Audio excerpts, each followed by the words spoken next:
ہماری تبلیغ کی منزل صحابہ ہے. ہم اس زندگی تک جانے کی محنت اور کوشش میں لگے ہوئے ہیں جس زندگی پر حضور صلی اللہ علیہ وسلم نے 100% صحابہ کو اٹھایا تھا. اب صحابہ میں کیا تھا؟ فرمایا 100% صحابہ میں دو بنیادیں ایک ساتھ پائی جاتی تھی. ایک تو پورا دین اپنی حقیقت کے ساتھ پایا جاتا تھا کہ جو قرآن میں ہے وہ زندگی میں ہے. کانوا کتاب اللہ یمشون علی الارض، فرمایا زمین پر اللہ کی چلتی پھرتی کتاب تھے.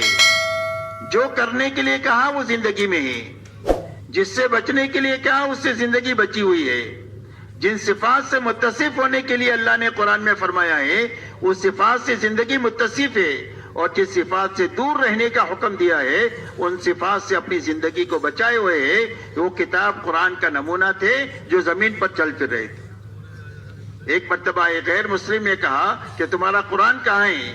تو ایک صحابی کی طرف اشارہ کر کے فرمایا ھذا کتاب اللہ یمشی علی الارض، فرمایا اللہ کی کتاب ہے جو زمین پر چل پھر رہی ہے. تو ایک تو پورا دین اپنی حقیقت کے ساتھ زندگی میں تھا، اور زندگیوں میں دین پورا آئے گا تو اللہ کے وعدے پورے ہوں گے. اللہ تعالیٰ نے قرآن پاک میں بڑے بڑے وعدے کیے اس امت کے لیے. کیا اس امت کو ہم کیا دیں گے؟ فرمایا سربلندی دیں گے. فرمایا اس امت کو کیا دیں گے؟ فرمایا محبتیں دیں گے آپس میں. کیا اس امت کو کیا دیں گے؟ کیا اس کو خلافت دیں گے؟ کیا اس امت کو کیا دیں گے؟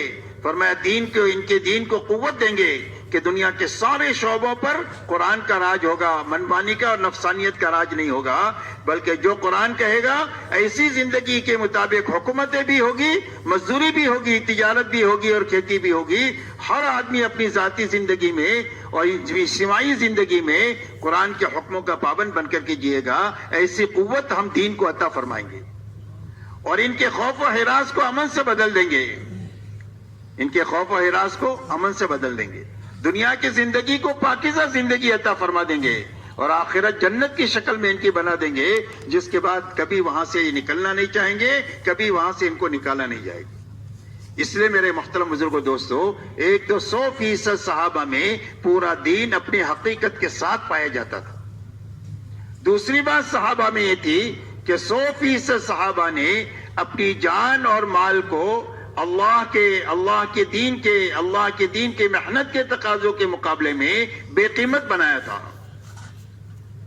کہ ہماری جان کی اور ہمارے مال کی کوئی بھی قیمت نہیں ہے اللہ کے مقابلے میں، اللہ کے حکم کے مقابلے میں، اور اللہ کے بھیجے ہوئے نبی کے طریقے کے مقابلے میں ہماری جان مال کی کوئی قیمت نہیں ہے.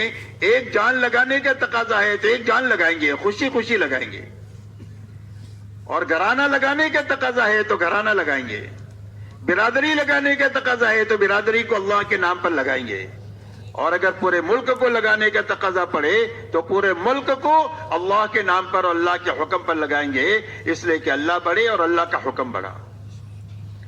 ایسا ہی ہمارا مال ہماری نگاہوں میں بے قیمت ہے. مسلمان کا مال تو بہت قیمتی ہے. اگر یہ نماز پڑھ رہا ہو اور کوئی چوری کر جائے تو حکم یہ ہے کہ اپنی نماز کو توڑ کر اپنے مال کو یہ بچا لے.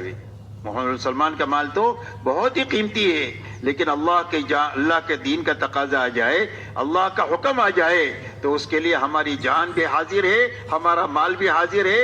ایک بھی لگا سکتے ہیں، 1000 بھی لگا سکتے ہیں، اور جھاڑو مار کر پورا لگانے کا تقاضا ہے تو پورا بھی لگا سکتے ہیں. یہ دو باتیں 100% صحابہ میں تھی، اور دعوت کی محنت سے پوری امت پر محنت کر کے یہ دو بنیادیں امت میں زندہ کرنے کی محنت ہے. جب ایک مجمع امت کا ایسا بن جائے گا جس میں یہ دو بنیادیں زندہ ہوگی تو اللہ اس مجمع سے وہ کام لے لیں گے جو کام اللہ نے صحابہ سے لیا. اگر یہ تھوڑے ہوں گے تو اللہ اپنے لشکروں کو ان کے ساتھ کر کے اللہ زیادہ کر دیں گے، اور اگر یہ کمزور ہوں گے تو اللہ اپنے قوت ان کے ساتھ ملا کر ان کو قوی بنا کر کے اللہ وہ کام لے لیں گے، اور دنیا کی کوئی طاقت ان کے بیچ میں آ نہیں سکتی ہے، ان کو روڑا اٹکا نہیں سکتی ہے.